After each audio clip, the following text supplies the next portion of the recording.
Time to punch in. That's right. Welcome to another episode of the Arkham Sessions. As always, I am Brian Ward, and I am joined by... Dr. Andrea Letamendi. Hello, Drea. Hello. We are back with another excellent episode of the Arkham Sessions. This one is dealing with the episode Fear of Victory. And surprisingly, there's quite a little bit to talk about in this episode, so I'm very excited. Yes, this is another episode featuring the Scarecrow. So of course we're going to be talking about phobias and anxiety. Which is always a couple of topics that you love to I do, cover. yes. And just for folks who haven't necessarily gone back and listened to the third episode, Nothing to Fear, you actually have a little bit of a history with dealing with phobias in a sort of clinic environment or lab environment. Yes, I used to work at a university lab that focused primarily on anxiety and phobias. Yeah, that was a great episode because we got a chance to talk about the clinical trials and the lab experiments that deal with anxiety disorders and phobias. And if you haven't already listened to that one, go back after this and listen to it. I think it's one of my favorites. It's a good introduction to the Scarecrow, and this one picks up quite nicely, I think. Absolutely. So let's get to the episode. It was written by Samuel Warren Joseph, and it was directed by Dick Sebast, and it aired September 29th, 1992. We open up learning that a lot of the star athletes, of which they apparently have at least one in every sport, is suddenly falling in the prime of a game or a match. They've got a boxer that is suddenly terrified to fight in the ring. There's a tennis player who is suddenly terrified to play tennis on the court. And we then go to Gotham State University, where a telegram is being delivered to room 307 of Wilson Dorm, where we meet star quarterback Brian Rogers and his roommate, Dick Grayson. This is the first time we've seen Dick since the second episode, Christmas with the Joker. Absolutely. And so now we know, we know now where Robin has been all this time. He's been at college. He's been away at college. We had no idea. But he's not in any one of these athletic teams. What does the telegram say? It's one of those things that sort of, as we've learned with Batman the Animated Series, they sort of play with time periods a little bit. We're never quite sure where Batman is in the timeline. So here we actually have the use of a telegram, which is something that we don't see very often anymore. And the messenger drops it off. Brian gets it. Dick Grayson reads it. What does it say? Dear Brian, best of luck against Tech, and remember that only a fool knows no fear. I'm betting on it. A fan. What does that mean? When you heard that, what did that mean to you? Well, it was definitely a riddle, and it was definitely something that when you're an athlete, people are constantly trying to get into your head, trying to instill some bit of doubt on the field or in the ring or on the court. And you just try to play with that person's head. And of course, it was foreshadowing. There was something up with this telegram, but we don't know that yet. We simply know that he has received this mysterious message. It has a bit of a riddle in its text, and then he goes off and plays the game. And he, like the other players, breaks down. He is terrified. He begins to hallucinate and see the other team as monsters. They are all coming after him, and he absolutely cannot perform. So This obviously concerns Dick, and he goes to his old friend, Batman, and informs him that something must be wrong because this is very much not in Brian Rogers' personality. He's not the type to crack under this sort of pressure. He is the star quarterback. He thrives in this situation. Batman is willing to sort of write it off as sometimes people have bad games. I thought that was great, actually, because, when he said that his friend had essentially had a panic attack on the football field and was underperforming and was even taken to the infirmary for observation, Batman's response was, "He was under a lot of pressure, Robin." I don't know. I thought that was cool how he was normalizing that situation and saying even star athletes, even folks who are successful and have everything together may have a bad day and may be prone to stress and anxiety in this way. Now, this becomes concerning when that night Batman and Robin are out to foil a jewel heist, and suddenly Robin becomes terrified of heights.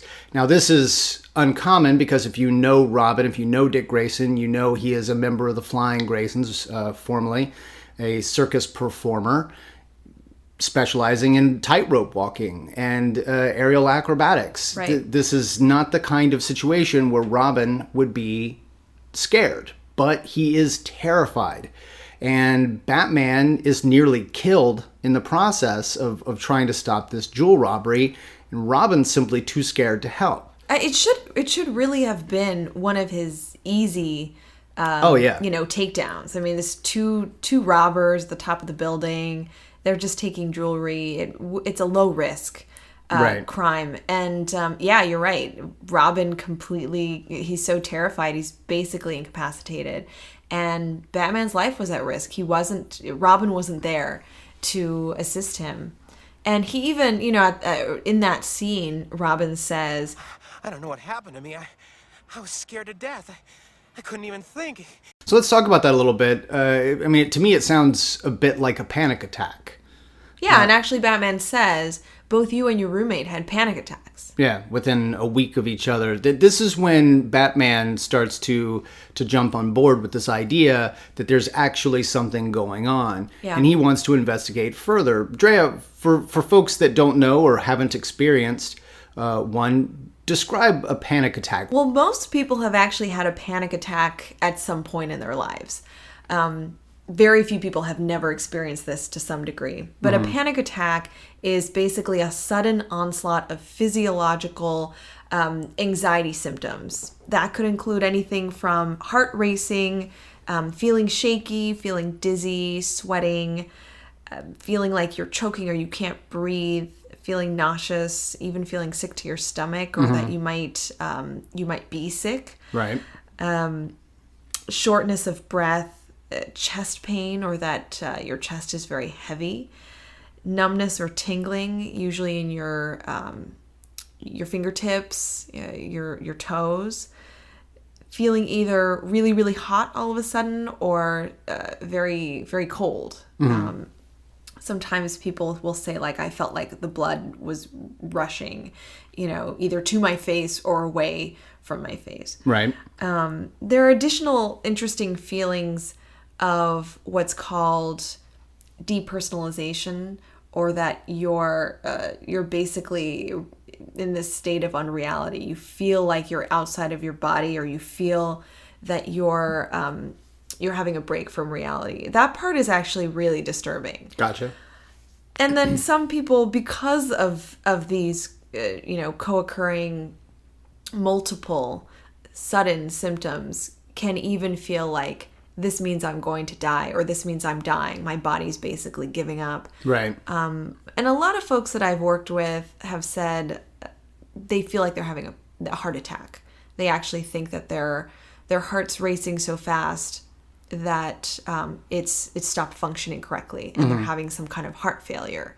And as you can imagine, those thoughts just create more anxiety and ultimately increase and heighten some of those feelings, some of those physiological symptoms I just mentioned, which, may even increase the intensity of the panic attack. So The good news about a panic attack, usually they're very short-lived. Basically, 20 seconds, 30 seconds, they're under a minute. We usually will reassure people who are suffering from panic attacks or scared to have panic attacks that your body can't be in that state for very long. It ultimately recovers. And your body is actually, it's built to recover from those feelings. And many people have heard of something called fight or flight. That what's happening is your body's gearing up to either fight or get the heck out of there. So all of those symptoms that I just mentioned are actually quite adaptive and normal if you're in a very dangerous situation. Right.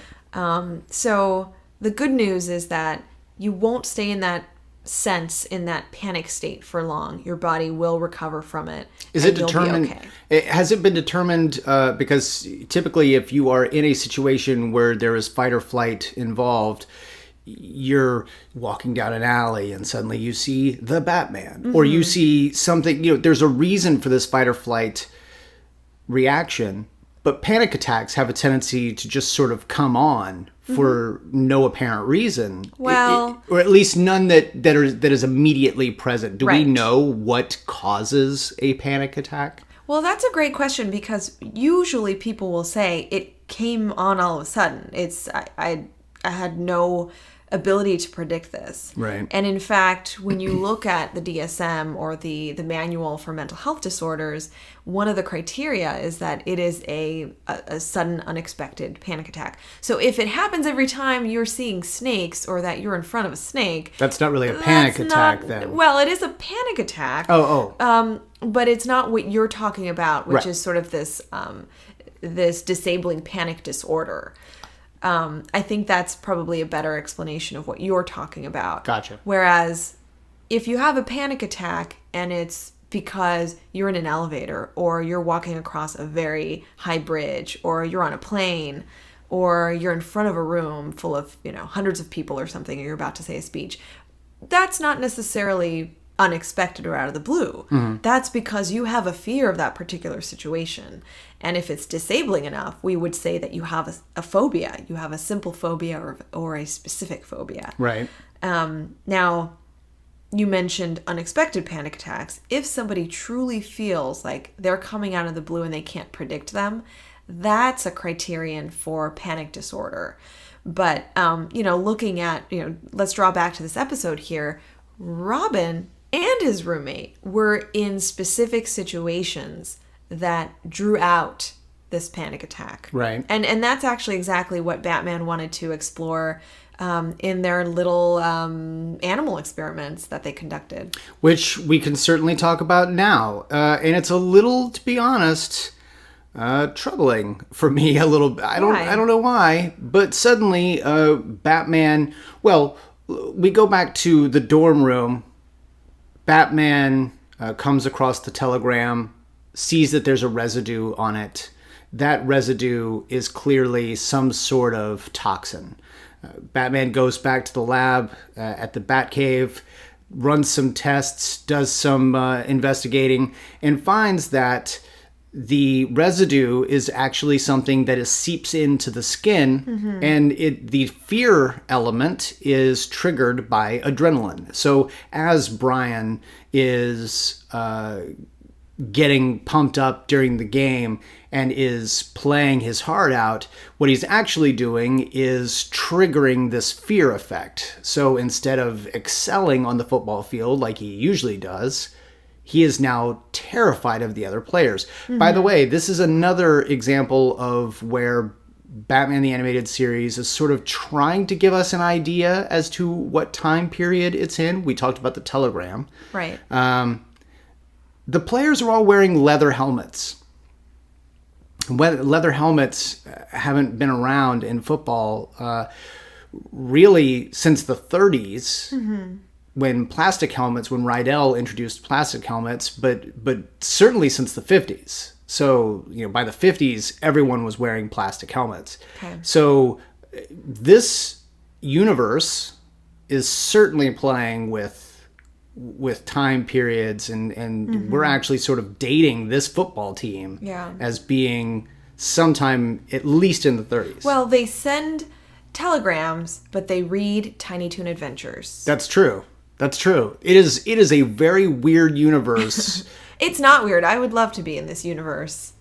Well, no. I would hate to live in this universe Well, you're where the a ginger. the gingers are always the bad guys or the weaklings. You I would would not hate to live survive. in this universe. Take it easy, fella. So during these experiments, we learned that Batman actually has a collection of animals, cats in cages that he is testing the fear toxin on. He puts the toxin on, determines that it is seeped into the skin. He then puts a mouse into the cage with the cat. The cat arches its back in that getting ready to attack response. And then that's when suddenly the cat is terrified of the mouse. Yeah, like a switch. Right. Goes from being angry and territorial to fearful, and then even kind of curls up and starts meowing. Yeah. So now Batman is testing on animals. I think that he's not harming them. He's Well, he's certainly inducing fear. well, but that's not necessarily there isn't any harm in that's actually Be careful, because Jonathan Crane got kicked out. I know. Kicked out of the university for this. I was about to say it's not unlike many experiments about anxiety and phobias back in the day, where experimenters would be interested in the amygdala, the part of the brain that is responsible for managing fear and anxiety. And so experimenters would tamper with that part of the brain in various animals, including cats, Right. to test that response and see how intense that fear response is or how absent that fear response is, given what they did to the brain of those animals. So I really want to know if Batman rounded up a bunch of cats specifically for this, or if he has some that he happens to use for testing on a regular he basis. just has like an animal testing center. Or if he had a mouse and was like, what could I use with it? I need a cat, rather than use, I don't know, a chimp or, some other type of, like, Batman's just got a collection of For some reason, this does not bother me. I am absolutely not in favor of hurting animals. I certainly am I question a lot of animal experimentation, but there was something about when Batman does it, it's okay. No, it's like he's a scientist and he wants to discover, the basis of this toxin. And so he uses basic emotional regulation from animals, because that's a controlled way to figure out what's going on. And I didn't get the sense that he was harming them. And maybe I'm hoping that what he does is he lets them free, right, and he cleans off the toxin or something. Now, we know that there doesn't seem to be an antidote yet to this. Yeah, they don't know how long it'll last. They need to find out. And it's during this process that Batman certainly comes to the conclusion that there's only one person that could have this sort of fear toxin, and that is, of course, Jonathan Crane, the Scarecrow. So they go off looking for the Scarecrow, who is presumably still in Arkham, where they had left him before. And here we see that there are some of our former patients. The best scene of the episode is him walking through Arkham. He walks down the corridor and we see the Joker in his cell. We see, with playing cards. We see Poison Ivy in her cell with a potted plant. We see Two-Face flipping the coin. As he does. So, for starters, I'm a little concerned that everyone just lets these people have these things. It seems to me that if you took away Two-Face's coin, you would take away his ability to make choices, such as, do I try to escape or do I not? One flip of the coin. Take that away from him. Don't even let him ask the question. Don't give Joker playing cards. We've seen that's just mean. We have seen that the Joker has exploding playing cards. Maybe who gave him this deck? Maybe they allowed him to have a deck that is safe. It's not used as a weapon. I'm sorry. As we pointed out in the episode before, Be a Clown. Yeah. Ricky Jay uses regular playing cards as weapons. And he can slice watermelons. He can slice watermelons. You do not give the Joker But you playing just cards. said it. You said, if you take away the coin from Harvey Dent, Two-Face, you take away his ability to make choices. Now, Well, what choices does he have to make? I'm He's in a just saying, cell. you've just pointed out that if you took those things away, it's not humane. We certainly know that Poison Ivy has the ability to manipulate plants. So I definitely Maybe wouldn't that give her a plant. Maybe the plant she has is some kind of very safe, tame, Right. And they're also wearing their costumes. They're not in like jumpsuits why or can't anything you like just that. let them be themselves? I'm just saying, like, this is why they escape. I have no This is problem why with Batman it. is so busy. The people in Arkham. Now, I do have a question, though, and this is a very serious question. When we last saw Poison Ivy at the end of Pretty Poison, she was being taken away to Stonegate Penitentiary. Right. As a psychologist, what has to happen at Stonegate for Poison Ivy to then be transferred to Arkham Asylum? Mm-hmm. Well, if we think about Arkham Asylum as the place where what do they call them? The criminally insane go. Right. Which I think translates to people who have broken the law, who have some kind of diagnosable mental condition or Yeah. need some kind of mental health intervention and are not suited for just simply being incarcerated in a penitentiary in your typical prison. But didn't we kind of determine that Poison Ivy... If I remember correctly, we were discussing the possibility of borderline personality disorder, I Right. believe. Right. And we were talking about her ability to use sensuality Yeah. and her femaleness to kind of manipulate other people. But would that land her in Arkham Asylum? Well, the behaviors that would land someone in Arkham Asylum would have to be ones that present themselves in such a way that it's clear that their decision-making, their behaviors, their emotional regulation, their ability or inability to adapt, those kinds of things are influenced by some kind of abnormal psychology, some kind of mental health illness that warrants particular intervention or a different type of rehabilitation, let's say. Right. So I even think the idea that they're in Arkham is providing them with this, I don't want to call it specialized treatment, but perhaps specific intervention that will hopefully allow them to recover or rehabilitate and even get out. Right. I don't necessarily see that for some of these other places, Stonewall, Stonegate, Blackgate, whatever you want to call them. Right.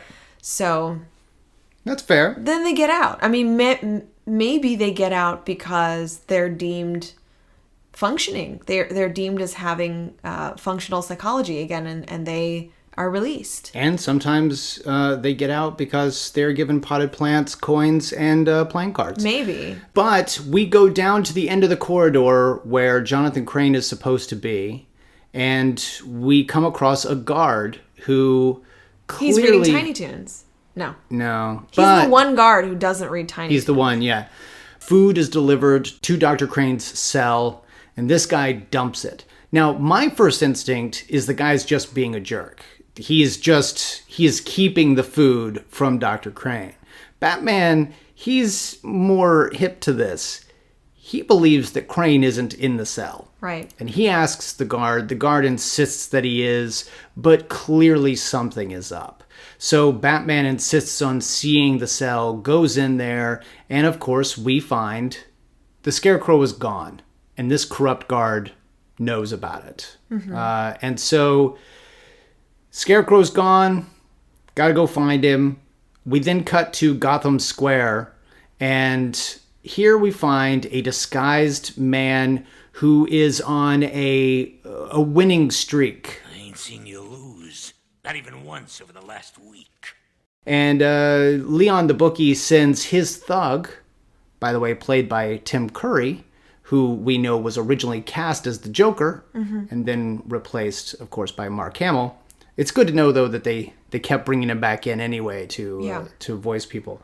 The thug goes off to follow this mystery lucky gentleman and sort of shake him down, figure out how it is that he is not losing. But Jonathan Crane is ready for him.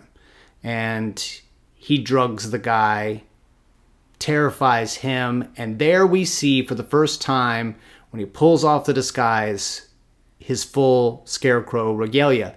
And it's new. It's not the same Scarecrow that we saw in Nothing to Fear. This one is a much more terrifying face. Before, he was... he looked just like a sack.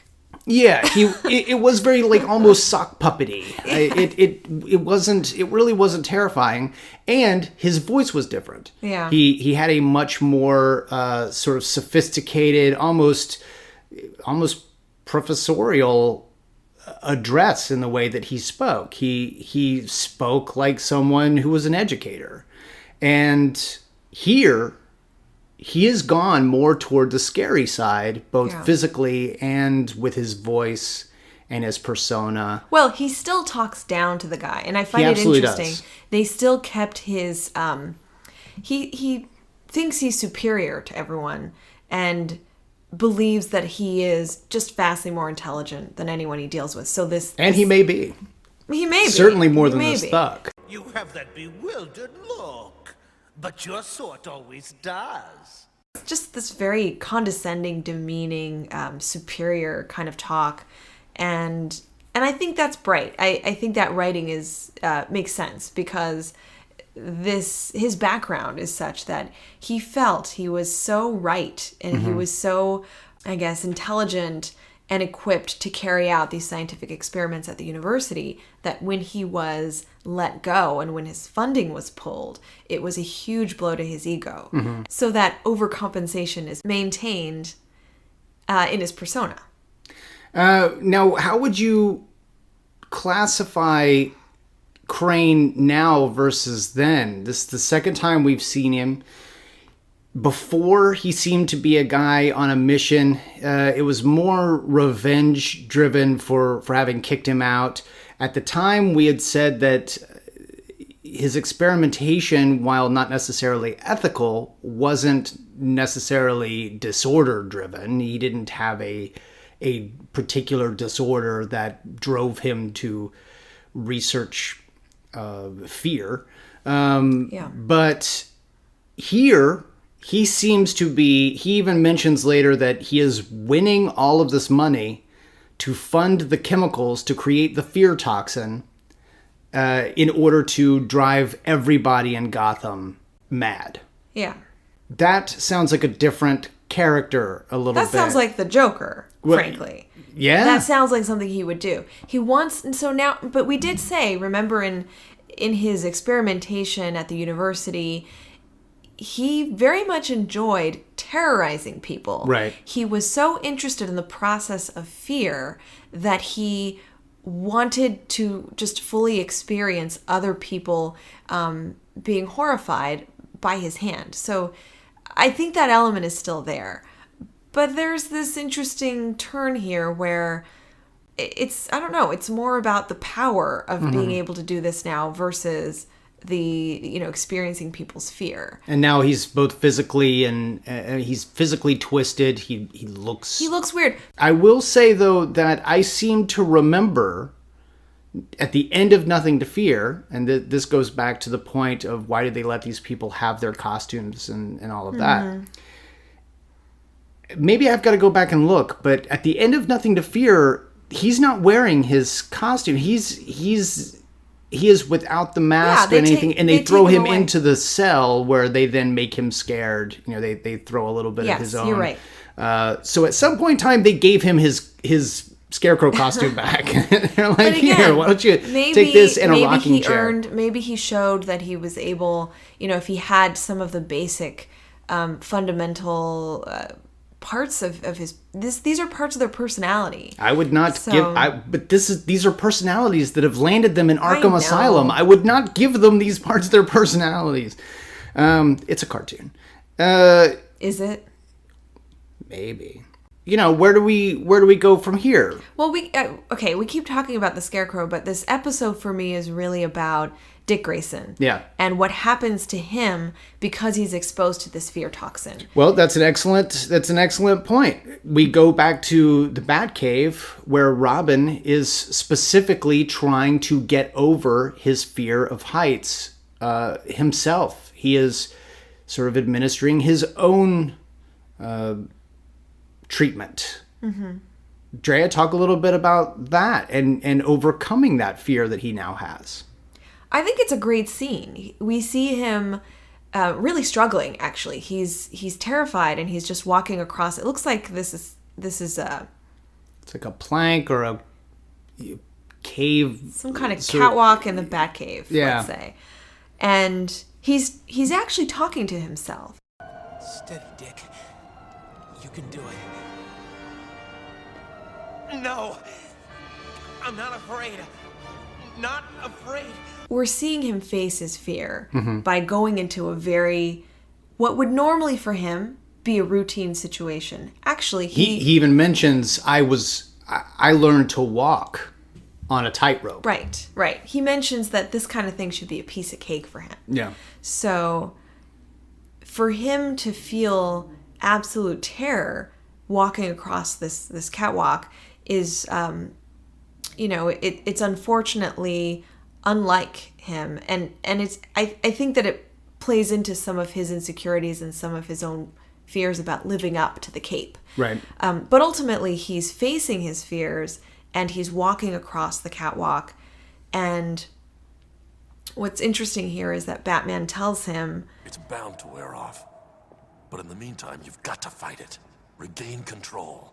And he says this during a time that Dick is struggling with his motivation and his confidence that he can overcome this anxiety. Mm-hmm. And what I absolutely just loved was Batman's reassurance that, okay, this thing's going to wear off eventually, but you have got to overcome it yourself. You have to face this head on, and you have to get into the situation where you can practice feeling successful, feeling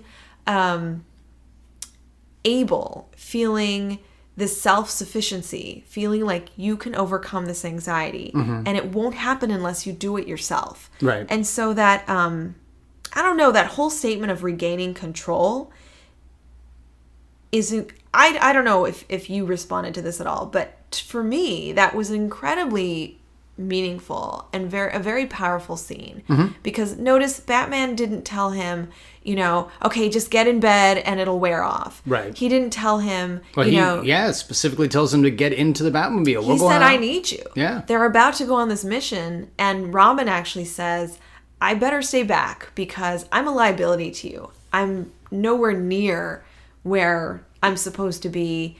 I'm probably going to have a panic attack. Like, this isn't going to be good for you. And Batman tells him that he needs him. Right. And again, I just find that dialogue is exactly what you would have with somebody who's struggling with anxiety or with panic attacks and feels that sense of, I'm no good here. I can't do this. I'm unable to overcome this. That's the kind of conversation you have. Yeah.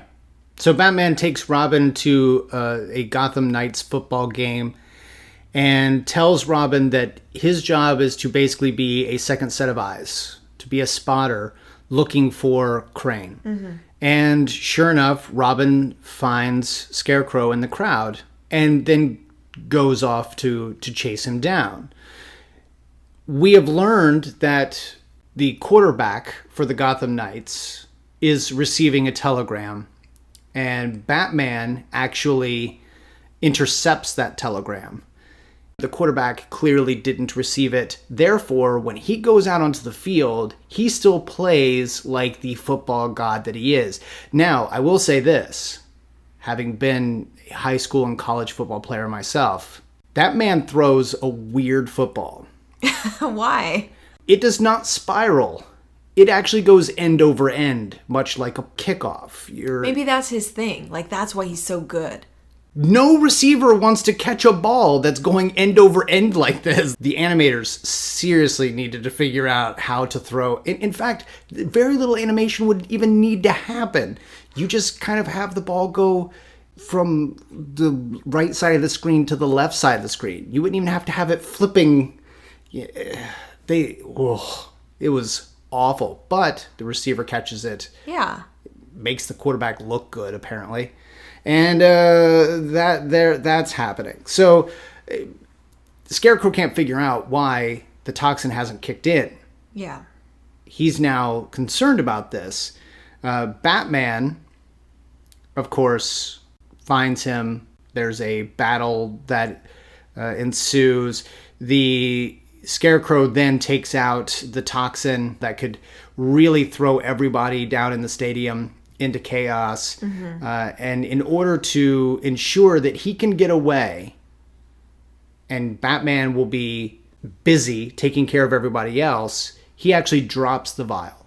Yeah. It lands on a platform below, and there is sort of a battle to see who can get to it. Can Batman get to it first and protect everyone, or can Scarecrow get to it first and ensure that everyone down below goes into a fearful rage?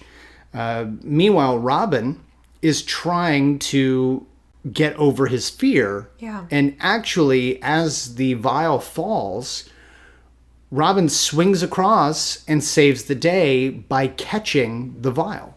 Robin, by the way, also helps save the day by intercepting the football helmet that the quarterback was supposed to wear. Yeah. That would have also had the toxin inside the football helmet. So the Scarecrow was going double duty on this guy, wanted to make sure that he won.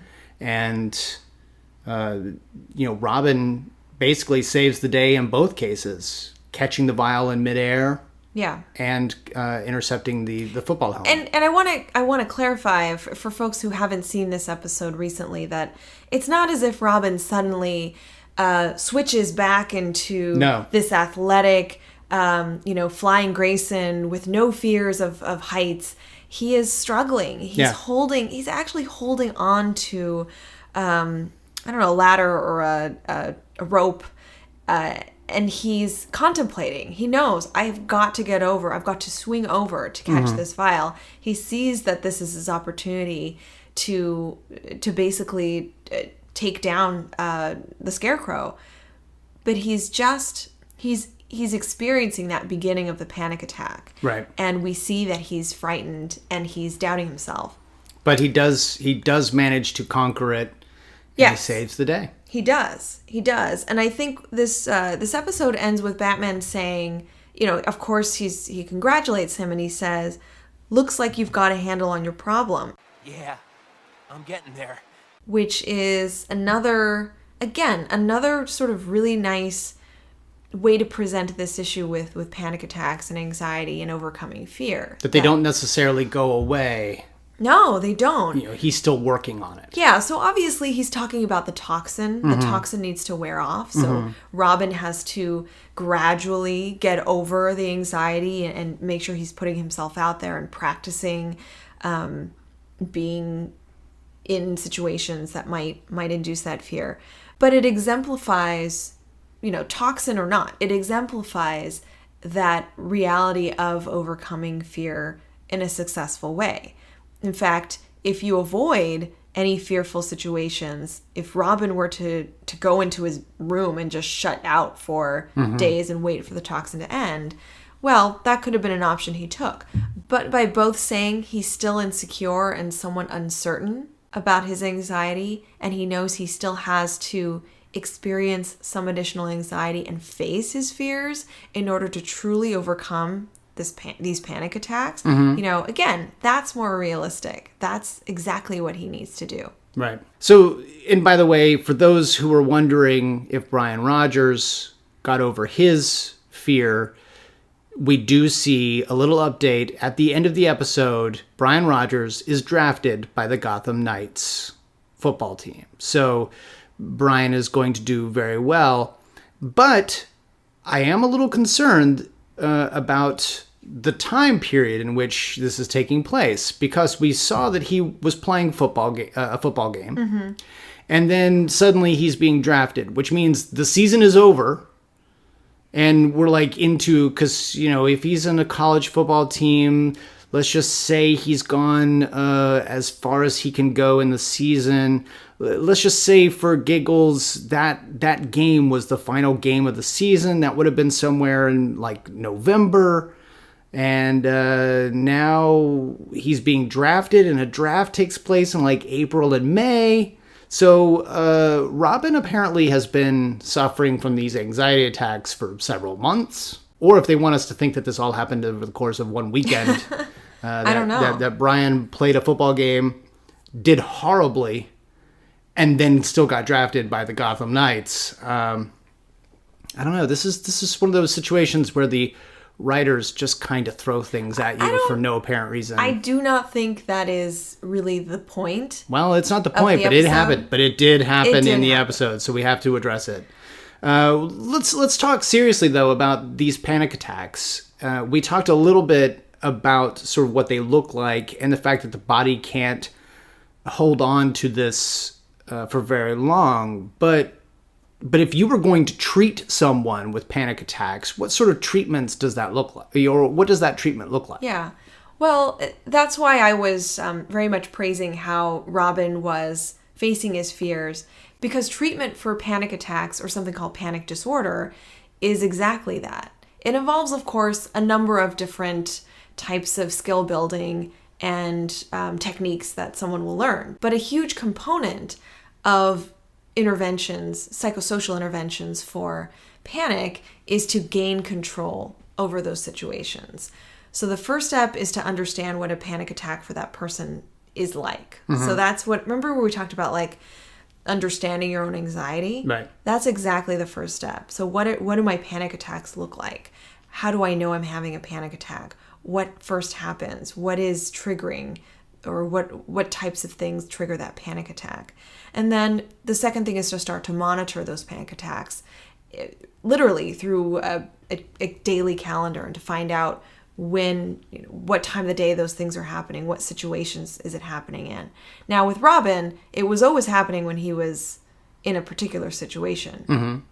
A huge component of understanding your own anxiety is the cognitive piece. And I say that because a panic attack is essentially your body believing that you're in this dangerous situation when really you're not. So with Robin, he's fully equipped to be able to handle those scenarios of, swinging across buildings and assisting Batman.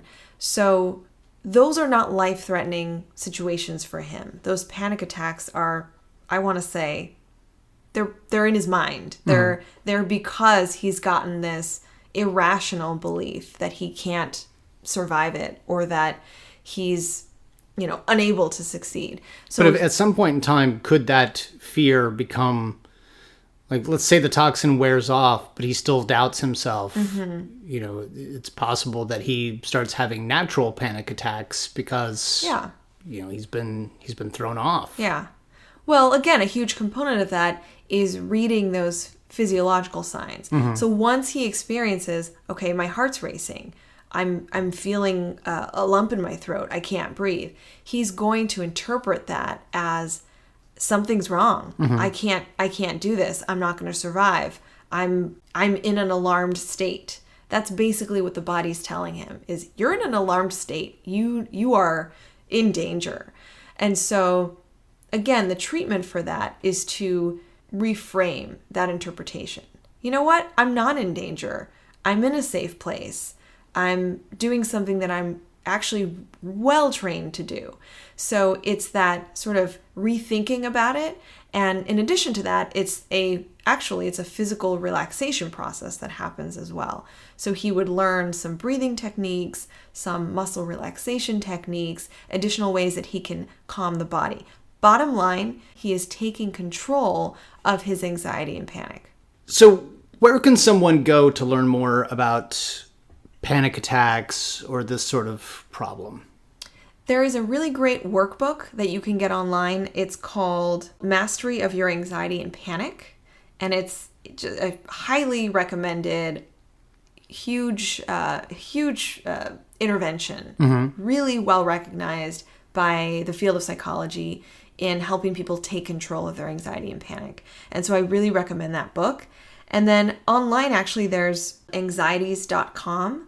And there are just a number of different self-help techniques and information, very similar to what we were talking about today, about how to recognize panic attacks and how to intervene so that you take control of your body and of your mind again, and so that you are no longer, I would say, dysfunctional because of your panic attacks. So that's it for this week. Join us next week for a very special episode of the Arkham Sessions, where we'll actually take a step away from Batman the Animated Series for a week in order to celebrate the anniversary of Batman, the 1989 flick starring Michael Keaton, Jack Nicholson, Kim Basinger, directed by Tim Burton. This is our opportunity to sort of celebrate that release and maybe give you a different perspective, because as we mentioned in the very first episode of the Arkham Sessions, different writers, different directors, different storytellers will have a different take on these characters. Right. So will the Joker still have the exact same